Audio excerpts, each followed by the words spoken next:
भगवान श्री कृष्ण अर्जुन के हथियार रख देने के बाद समझ गए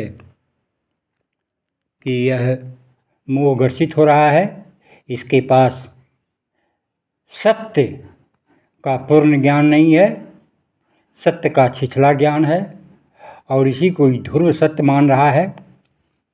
यह असमय, क्योंकि अभी समय नहीं है, अभी तो समय इसका युद्ध करने का है, वर्तमान में जीने का है, लेकिन यह भूत और भविष्य को सोचने लग गया है और यह धर्म के विपरीत की बात है।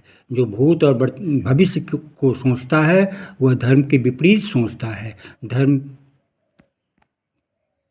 धर्म में जीना यानी वर्तमान में जीना होता है। आज मनुष्य 84 लाख योनियों में भ्रमण करते हुए अपने पाप कर्मों का फल भोगते हुए मनुष्य योनि में पुनः आया है और यहाँ आकर फिर वह दिशाहीन हो जाता है, भटक जाता है, मोह में फंस जाता है, लोभ में फंस जाता है, ईर्ष्या, क्रोध, घृणा, तृष्णा, लोभ, लालच, वैमनस्य, आसक्ति में फंस जाता है। मनुष्य योनि मिली है मुक्ति के लिए। ये 100 वर्ष का समय तुम्हें वर्तमान में चिंतन कर अपने आप को स्वतंत्र करने के लिए मिला है, मुक्ति होने के लिए। लेकिन तुम मनुष्य जीवन में भी आकर पुनः माया मोह में फंसते हो, तो यह असमय ही क्रिया हुई। मनुष्य का जीवन 100 वर्ष की आयु, इसके समय का सदुपयोग करना ही समय से जीना है। लेकिन यहाँ मनुष्य आकर एक तो दुर्योधन की भूमिका में आ जाता है, तो दूसरा धृतराष्ट्र की भूमिका को निभाने लग जाता है, तो तीसरा अर्जुन की भूमिका को निभाना ही अपना धर्म समझता है।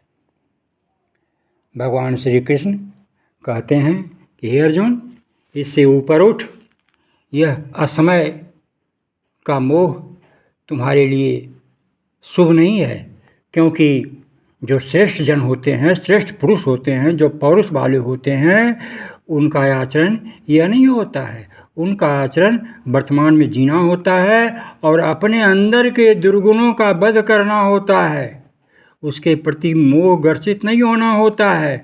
आज लोग दारू पीना शुरू करते हैं तो कहते हैं अब नहीं छूटेगा हमसे। आज लोग क्रोध करते हैं, उसको दुर्गुण समझते भी हैं, फिर भी छोड़ते नहीं हैं, क्योंकि वो अपने ही दुर्गुणों के प्रति मनुष्य मोह ग्रसित हो गया है, क्योंकि अध्यात्म की गंगा में डुबकी गहराई में लगाया नहीं, जिसका नतीजा है यह। और ऐसी दशा, ऐसी मोहग्रसित दशा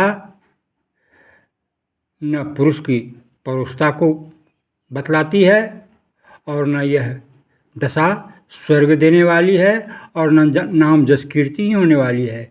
इससे तो बदनामी ही हाथ लगेगी। मूर्ख जन भले वाह वाह करेंगे, लेकिन ज्ञानी जन, श्रेष्ठ जन कहेंगे यह कायर था, इसने अपनी आत्मा को झकझोरा नहीं, ललकारा नहीं, जगाया नहीं, साधना नहीं किया, झूठ में फंसा रहा, लोभ में फंसा रहा, नशे का शिकार बना रहा, जीवन व्यर्थ चला गया और तुम्हारी फिर दुर्गति ही होने वाली है।